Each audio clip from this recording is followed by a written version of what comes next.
Hello ladies and gentlemen, and welcome to the seasonal Anna Baby. My name is Laine, and I'm going to take you through every single show I'm watching in the season.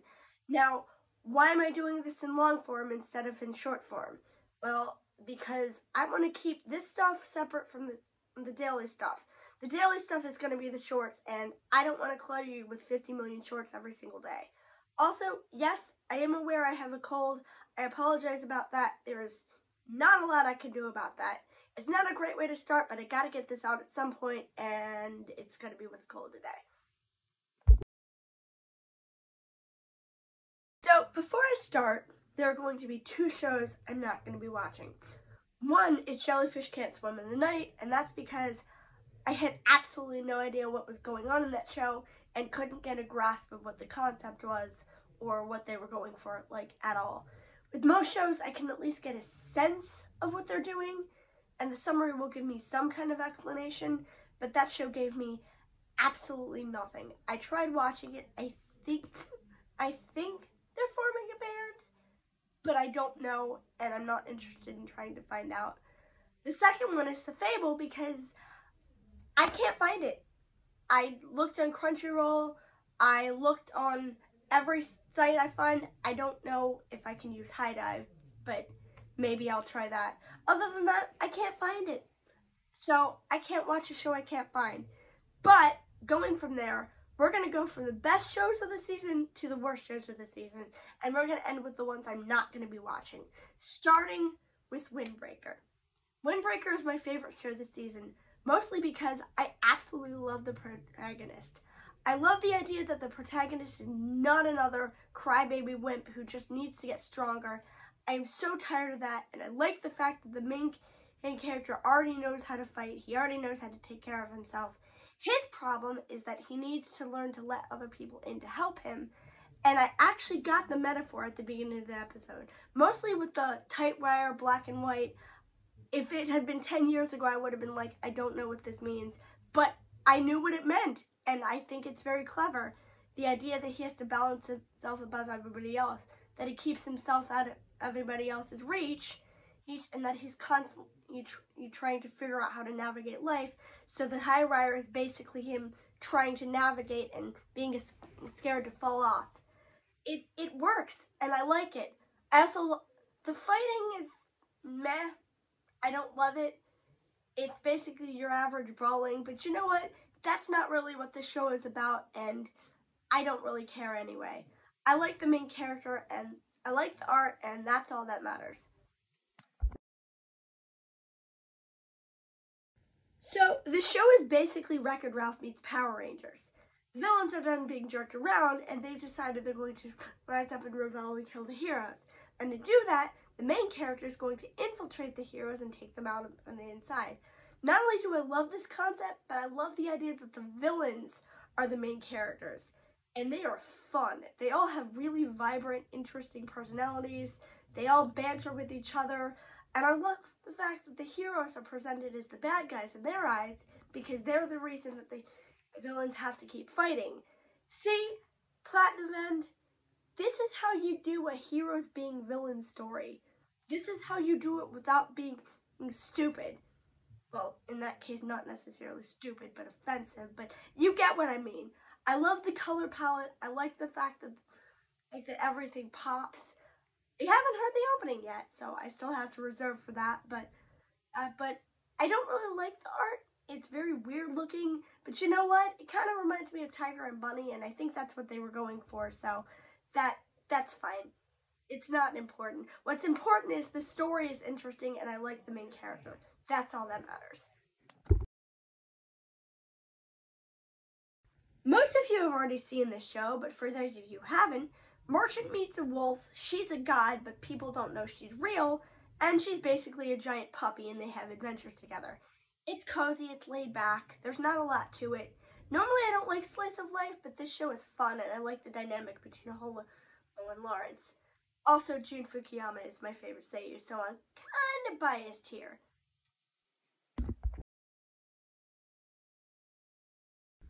Okay, this show hasn't actually officially started, but as a quick summary, Light goes to a school where he has to learn to play a game called Shadowverse. He meets a bunch of interesting people, people. They basically end up taking down the Seven Shadows, who are the leaders of the school or something like that. And now they're trying to figure out why this arc has popped up and what it has connection to the Digi-Friends. The Digi-Friends are cute little creatures. They're not really important right now, but they serve some purpose and we have to find out what it is. Also, the giant talking rabbit. Guess why I watched this series?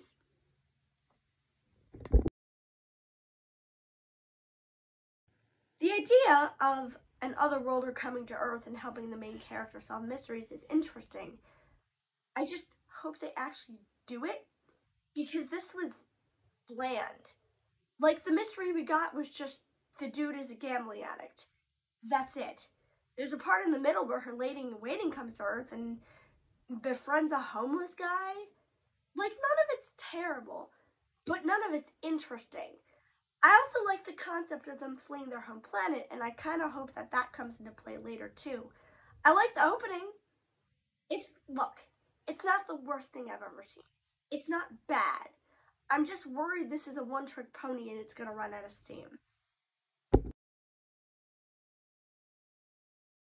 You know, I really should hate this show. It's just, I don't. It's not interesting or creative, but honestly, Freo's just adorably charming. And I like the fact that the girl has a personality. She's a demon who can be nasty when she needs to be, and she's not just a moe blob for him to hit on. There's something telling me that will come later in the series. It's just kind of cute. I also like the fact that Satoshi Hino isn't being loud and bold or nuts. He's using his normal voice, and it took me a minute to realize who it was, and I was like, oh, he's actually being normal for once. That's kind of neat, honestly. I might give this a couple episodes. Who knows? So, despite my misgivings, there are some things I like about this show. I like them trying to show the main character Mira's cooking and him being completely flabbergasted about how bad it is. That was kind of funny. I like the idea that the alien is the dog. I like the idea that Mira's actually looking for something and isn't just here because, or to study Earthlings, or because she got displaced. No, she actually has a purpose to be here.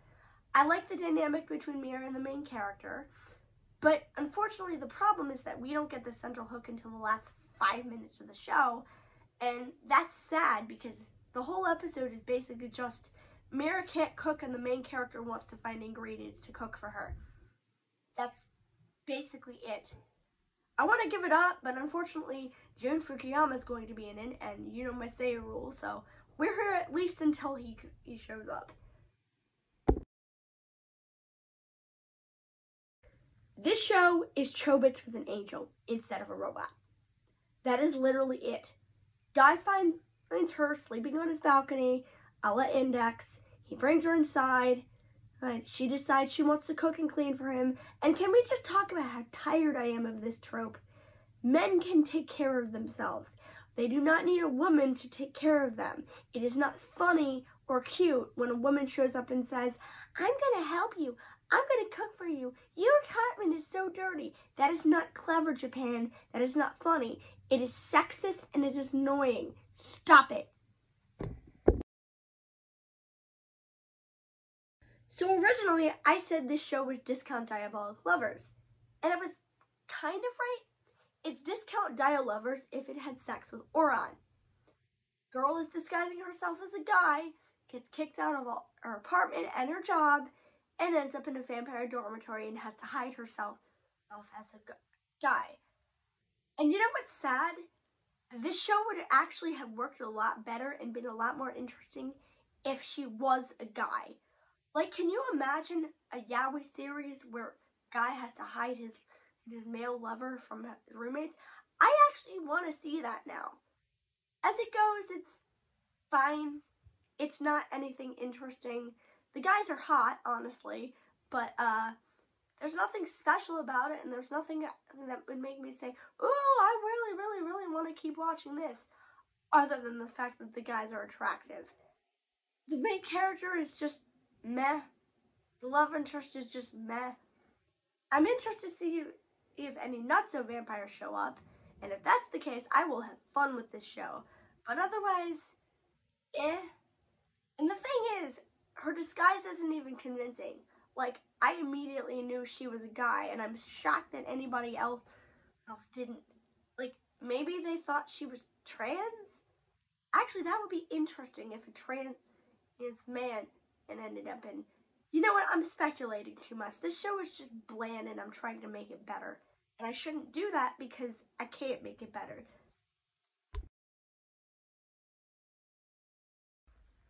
I went into this show, so, so excited. I've liked Real Account. I liked As the Gods Will. I liked Tomodachi Game. I liked No Game, No Life. I love Battle Royale stories. I love death game stories. And the idea of playing that game with a disgruntled god who can change the rules and bend reality is such a cool idea. But no, the main character is a bland, milquetoast nobody with no personality, and I am so mad. True, the memory card game is a great way to set up the rules, and it's an interesting idea to show how to play, but it's so boring. Here I'm hoping for the other characters to be way more interesting, because if we get to like episode 4 and nothing really happens, or the main character's bland, I'm gonna be so, so mad. I'm already disappointed. I'm just hoping that the rest of the cast is more interesting, because I will keep trying this a little bit, but not the whole show. Absolutely not the whole show.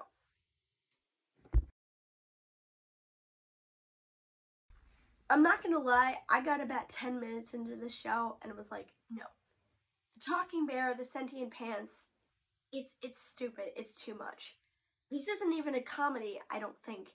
It's supposed to be an apocalyptic sci-fi series, but like, you can't make this so over the top and not have anybody have any reaction.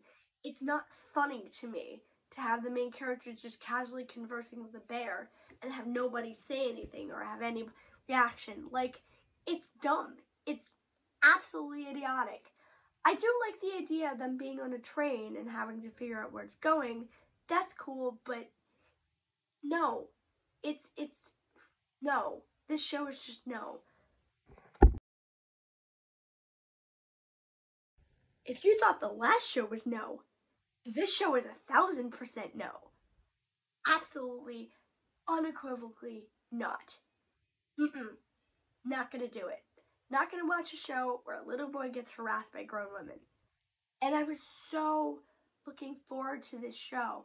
The idea of an isekai where the main character is a sorcerer who gets isekai'd is such a cool concept. I mean, the show already lost points because it's another gets isekai'd into a kid's body, and that kid is a prince who has to learn magic, and I'm tired of this concept, but he was a sorcerer. It's such a cool idea, and he keeps his magic, but he gets harassed the whole episode by 3 grown women. No, absolutely not.